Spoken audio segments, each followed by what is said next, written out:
My name is Steve. Welcome back to my shop and Shark Bits episode number 12. I wanted to get another video out. I'm trying to get one out a week. And I was going to do another back to basics or maybe a project video, but I've got so many things going on right now that I haven't really been able to get down to those projects. The big thing that I've been doing is grinding up the precision ground flat stones.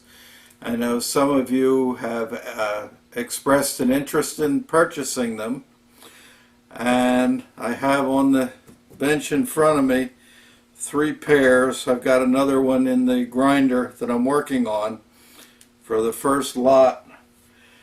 And the way that I'm going to be handling it, if I put you on the list, when they're ready to ship, I will send you a PayPal invoice. Once you pay that PayPal invoice, I will be shipping them out to you by priority mail. I just got another box of stones in. There's made in the USA. The stones that I'm grinding right now are 6 by 2 by 1. And I've got a box of 10 of them. And I'm anticipating, that's 5 pairs, I'm anticipating having these all ground up and out before Christmas. So if I've told you I'll put you on the list, there's a good chance you'll have yours before Christmas.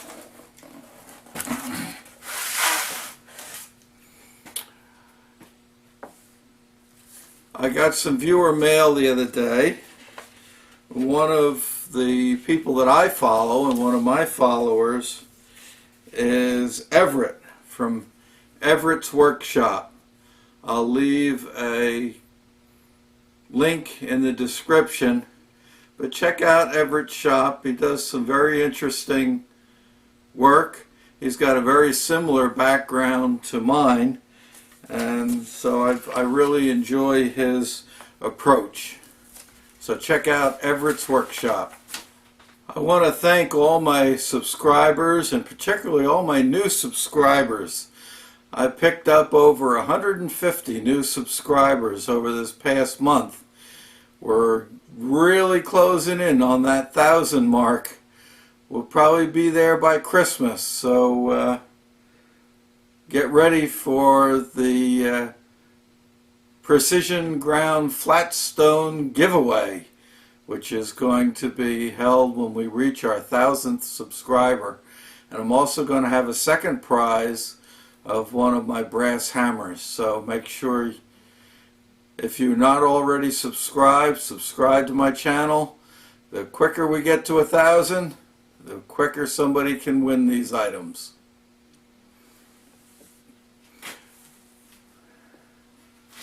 My son came by this past week, and he had gotten some stainless steel trays, and there were several different sizes. This, I think, was the largest. They're brand new, never been used, and they are absolutely a perfect size for a chip pan under my lathe.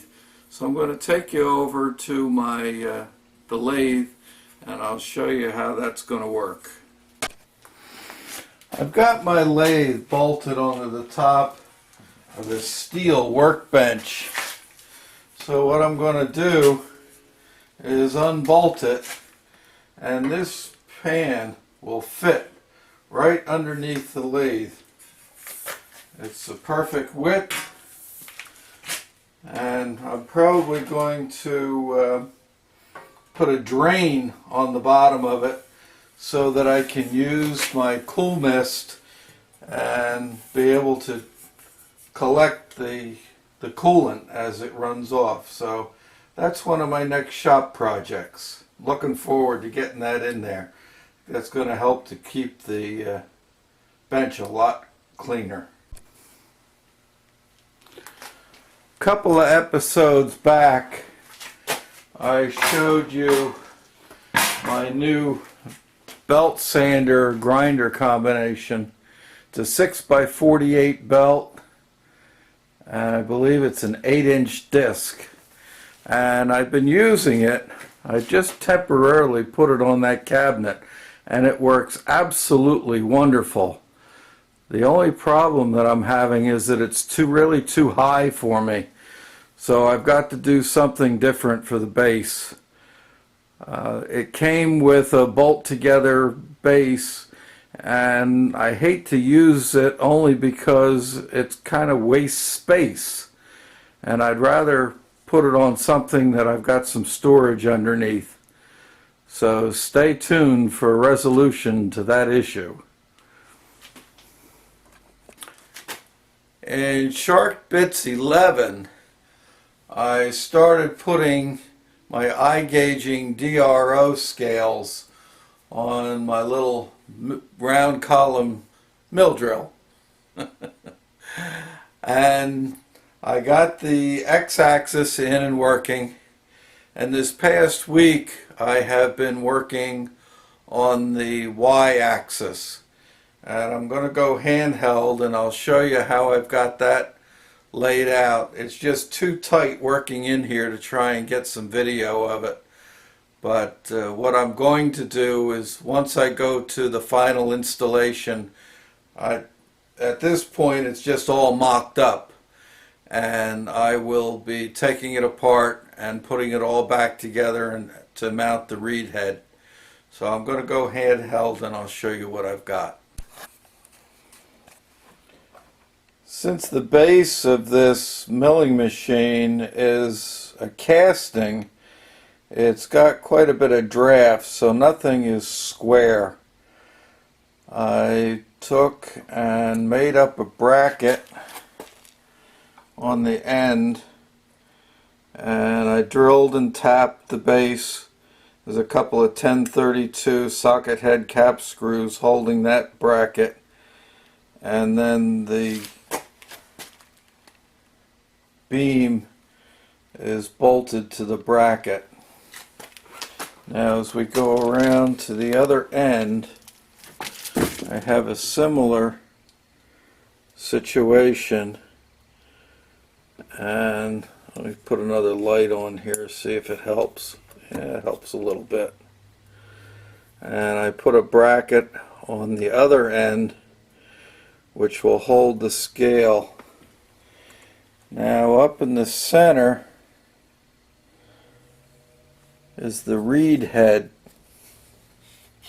The reed head is right here, and now what I have to do is bolt a bracket onto the back side of the reed head and then tie that into this cross slide here. I've got to clean that up a little bit. I don't know why, but it's got a lot of rust on it. There's no rust on the rest of this unit at all, but the end of that has got quite a bit of rust. So I'm going to scrape that all down, clean it up, and bolt a bracket on there to secure the reed head. So once that's all done, I'll show a video of the installation of it.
Well, I've just got another pair of sharpening stones ground up into precision ground flat stones.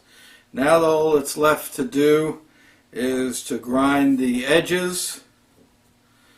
I've got 4 sets to grind. I'll do the edges and let them dry out good. They'll be ready to ship.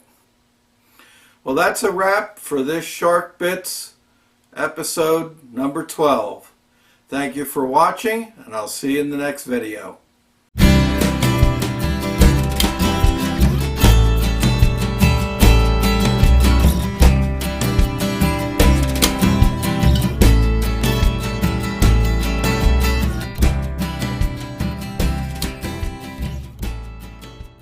I started putting my Igaging DRO scales on my little round column mill drill.